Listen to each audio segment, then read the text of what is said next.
Hundreds of refugees and asylum seekers who have been living at the Greenmarket Square in Cape Town are likely to be kicked out this weekend. Home Affairs officials have wrapped up the verification process in line with a court order that ruled the foreign nationals have to comply with the city's bylaws.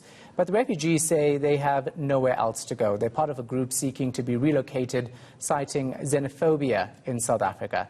Our reporter Aisha Ismail is in Greenmarket Square. She joins us now live. So Aisha, those 7 days ordered by the court have lapsed and the verification process has taken place. What's the next step?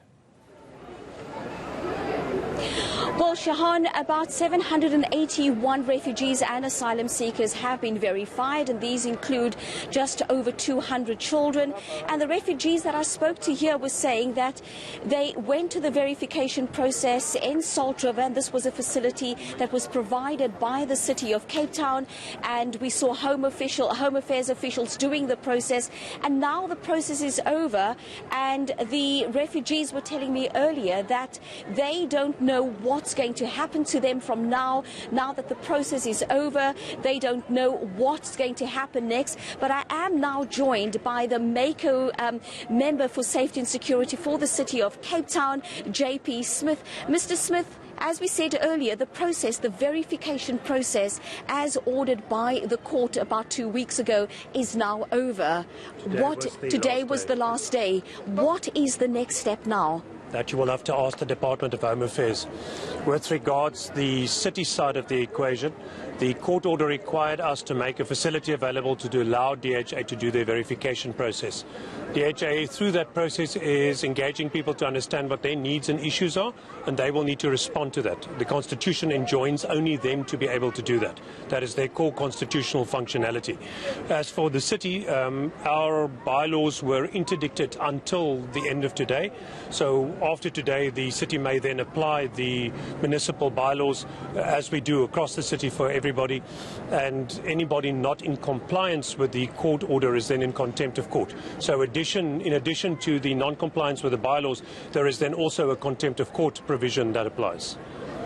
So when you talk about the city implementing its bylaws, and of course now we know that the High Court has basically said to the city, you can go ahead after the 7 days and implement the bylaws.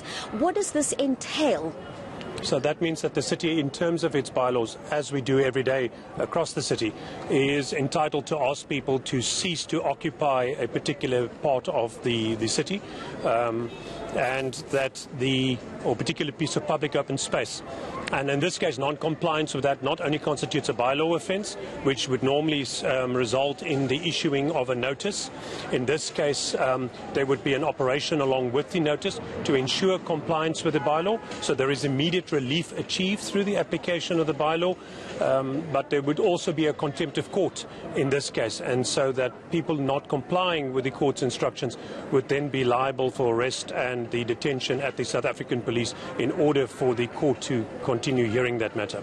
So it's not as if the city officials will come tomorrow and then ask people to vacate this area, to clean up this area?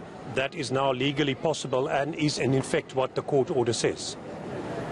So, just for clarification, the city of Cape Town will now be able to effectively implement its bylaws starting from today? To the letter of the law, that is what the court order said, yes ma'am.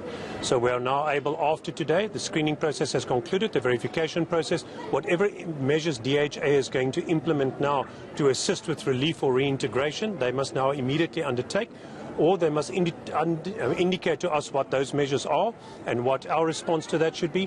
But further to this, we are, after today, able to give effect to the city's bylaws, which is what we do across the city every single day, in every circumstance. This is an abnormal circumstance in that for the last 5 months we have been interdicted from giving effect to those bylaws, and that's created a situation which at the moment, as this is untenable. And I do honestly believe that by this stage the Department of Home Affairs should have figured out what it does with people seeking asylum and refugee who find themselves in some situation of distress.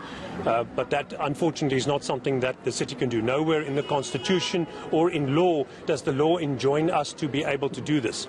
The only mechanism where that is possible is in relation to what, for instance, happened in 2008 with the xenophobic violence at the time. And the city's response to that was a very specific disaster response, and it was activated through the Disaster Management Act. That is not the circumstances now, nor are there any court proceedings, any CAS numbers, any police reports to substantiate that. So there's no legal mechanism for us to give effect or to implement the Disaster Management Act, and doing so would be unlawful. The city would be acting ultra vires. And that means that it's not, the city does not have to provide alternative accommodation or shelter for the refugees once the bylaws are implemented.